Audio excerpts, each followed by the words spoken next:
Hi friends, நம்ம இப்போ என்ன பார்க்க போகிறோம்னா சிக்கன் கிரேவி எப்படி செய்வதுண்டு. அதுக்கு தேவையான பொருட்களை பார்ப்போம்.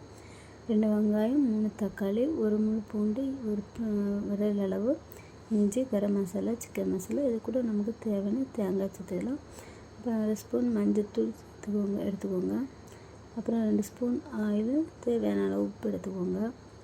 இது வந்து 1/2 கிலோ சிக்கனுக்கு இதில் நீங்கள் கொஞ்சம் கல் உப்பும் கொஞ்சம் மஞ்சத்தூளும் போட்டு நீங்கள் நல்லா பிசைஞ்சு வச்சிங்கன்னா அந்த ரத்த வாடை இருக்காது. அது எந்த ஒரு ஸ்மெல்லுமே இருக்காது. நல்ல ஒரு இதாக இருக்கும். நல்லா இதை நல்ல ஒரு 10 நிமிஷம் போல் அதை ஊற வச்சுக்கோங்க. ஊற வச்சுட்டு நம்ம எப்படி செய்யறதுன்ட்டு பார்ப்போம். ஃபஸ்ட்டு கேஸ் ஆன் பண்ணிவிட்டு நான் இன்றைக்கி குக்கரில் தான் செஞ்சு காட்ட போகிறேன். வாங்க பார்ப்போம். குக்கர் தண்ணி காயட்டும். காஞ்சதும் நம்ம எடுத்து வச்ச 2 டேபிள் ஸ்பூன் எண்ணெய் இதில் ஆட் பண்ணிக்கலாம். நம்ம வேறு எதுவுமே போட போகிறதில்ல. சிம்பிள் வீட்டில் இருக்க மாதிரி நம்ம யூஸ் பண்ணிக்கலாம். எண்ணெய் காஞ்சதும் நம்ம கட் பண்ணி வச்ச வெங்காயத்தை போட்டுக்கலாம். பட்டை கிராம்பு எதுவுமே போடாமல் அதில் நல்ல ஒரு வாசனை வரும். நீங்கள் ட்ரை பண்ணி பாருங்கள் வீட்டில் இருக்கும்போது. இது எங்கள் வீட்டில் செய்து 2-3 வாட்டி செய்து இதெல்லாம் பிடிச்சி தான் நான் அடுத்தது செய்கிறது. நல்லா அந்த வெங்காயம்லாம் பிரிஞ்சு வர அளவுக்கு நல்லா வதக்குறாங்க. ஒன்றோடு ஒட்டி இருக்கிறது எல்லாமே பிரிஞ்சு வர மாதிரி பண்ணுங்க. இது சீக்கிரமாக உங்களுக்கு வேலை முடியணும், சீக்கிரமாக குக் ஆகணும். நீங்கள் கொஞ்சமாக உப்பு அந்த வெங்காயம் வதங்குறதுக்காக, சீக்கிரமாக வதங்குறதுக்காக வெங்காயத்தை எல்லாம் கொஞ்சம் உப்பு ஆட் பண்ணிக்கோங்க. நல்லா வதக்குங்க. இது ஒரு கண்ணாடி பதம் வர அளவுக்கு நம்ம மூடி போட்டு 2 மினிட்ஸ் ஒன்ஸ் மூடி போட்டு அதை இது பண்ணிக்கோங்க. பாருங்கள், நல்லா அந்த எண்ணெயெல்லாம் பிரிஞ்சு வந்திருக்கு.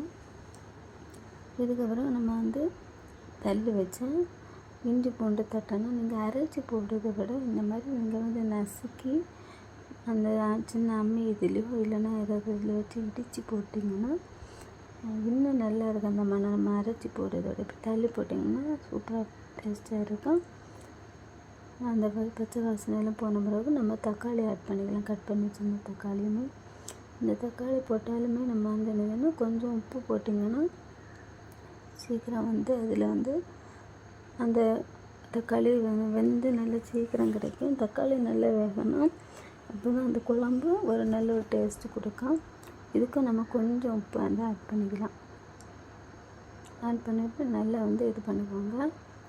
இதையும் ஒரு 2 மினிட்ஸ் போல் நம்ம மூடி விட்டுட்டு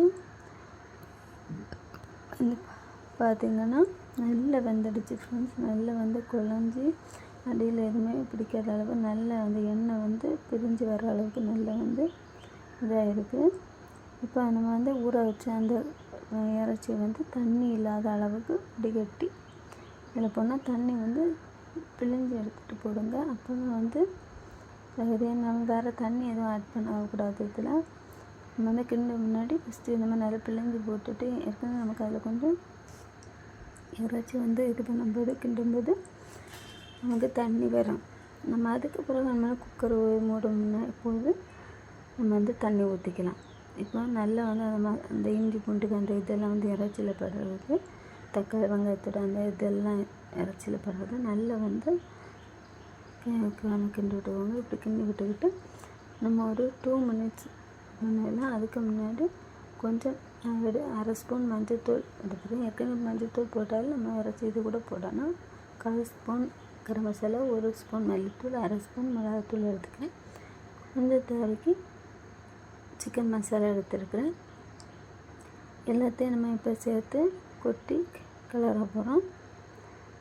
நல்லா கிண்டி விடுங்க ஃப்ரெண்ட்ஸ். ஏன்னா சிக்கனை நம்ம ரொம்ப கிண்டணும்னு அவசியம் கிடையாது. லைட்டாக கிண்டி அது ஒரு 3 விசில்ஸில் நல்லா சூப்பராக கிடச்சினா நல்லா இப்படி கிண்டி விட்டுக்கோங்க. நம்ம இப்போ இதுக்கு நமக்கு நல்லா அதுக்கப்புறம் ஒரு 2 மினிட்ஸ் மூடி வச்சுக்கோங்க. மூடி வச்சுக்கிட்டு நம்ம இதில் தேங்காய் வேணும். நான் எடுத்த போலி 3/4 அளவு வந்து தேங்காய் எடுத்திருக்கேன். அதில் கொஞ்சம் பெருஞ்சீரகத்தையும் போட்டு நம்ம வந்து அரைச்சிட்டு வரலாம். இது மாதிரி ஃபைன் பேஸ்ட்டாக வந்து அரைச்சி ஆனால் குறைன்னு கட்டாக ஃபைன் பேஸ்ட் அரைச்சோன்னா பார்த்தீங்கன்னா அது வந்து ஒரு தண்ணி கூட இது வந்து ஊற்றவே இல்லை. ஆனால் இந்த இறைச்சியில் உள்ள தண்ணி வந்து இதாக இருக்குது. இதை வந்து நம்ம இப்போ என்ன பண்ண போகிறோம்னா அரைச்சி அது கூட தேவைக்கேற்ப நம்ம கொஞ்சம் உப்பு ஆட் பண்ணிக்கலாம். ஏற்கனவே நம்ம உப்பு போட்டிருக்கனால கொஞ்சம் குறைச்சி போட்டுக்கோங்க. பார்த்து உங்கள் தேவையோ அவ்வளோ போடுங்க. இப்போ அரைச்சா தேங்காய் விழுதே நம்ம இதில் சேர்த்துக்கலாம். சிலவங்களுக்கு வந்து அந்த சோம்பு வாசனை பிடிக்காதவங்க, பெருஞ்சீரக வாசனை பிடிக்காதவங்க 2 முந்திரி போட்டு அரைச்சிங்கன்னா இன்னும் டேஸ்ட்டாக இருக்கும். பிள்ளைங்களும் விரும்பி சாப்பிடுவாங்க. நல்லா வந்து சுற்றி கழுவி விட்டு இது பண்ணிக்கோங்க. வேறு எந்த தண்ணியும் நீங்கள் ஆட் பண்ணாண்டா இந்த தேங்காய் தண்ணியை கழுவி அரைச்ச தேங்காய் தண்ணி கழுவி விட்டாலே நீங்கள் போதும். இன்னும் வந்து நல்லாயிருக்கும். கழுவி விட்டுட்டு நல்லா கிளறி விட்டுக்கோங்க. எல்லா இடம் படிமடி கிளறி விட்டுக்கிட்டு இது பண்ணிக்கோங்க. இது வந்து நம்ம என்ன பண்ண போகிறோன்னா இப்போ இனி அடுத்தது நம்ம வந்து கொத்தமல்லி கருவேப்பிலை இது வந்து நம்ம என்ன பண்ணோன்னா கழுவி வாஷ் பண்ணி அதுக்கப்புறம் இப்படி கொதி வர டைம் போட்டால் தான் அந்த இறைச்சிக்கு ஒரு மனம். நீங்கள் முதல்ல போட்டுக்கின்றதை விட இந்த மாதிரி கொதிக்கிற டைம் போட்டு பண்ணி பாருங்க. வீட்டில் அவ்வளோ ஒரு மனம் இருக்கும். எல்லோரும் கேட்பாங்க இறைச்சி குழம்பா என்று. இப்போ நம்ம குக்கரில் மூடி போட்டு 4 விசில் விட்டால் போதும் ஃப்ரெண்ட்ஸ்.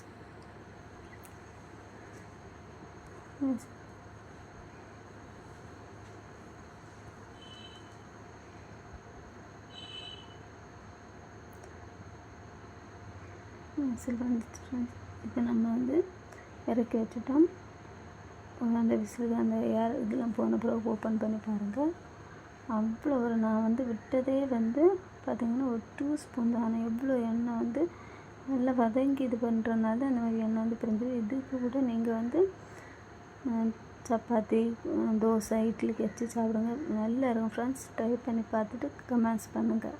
தேங்க்யூ.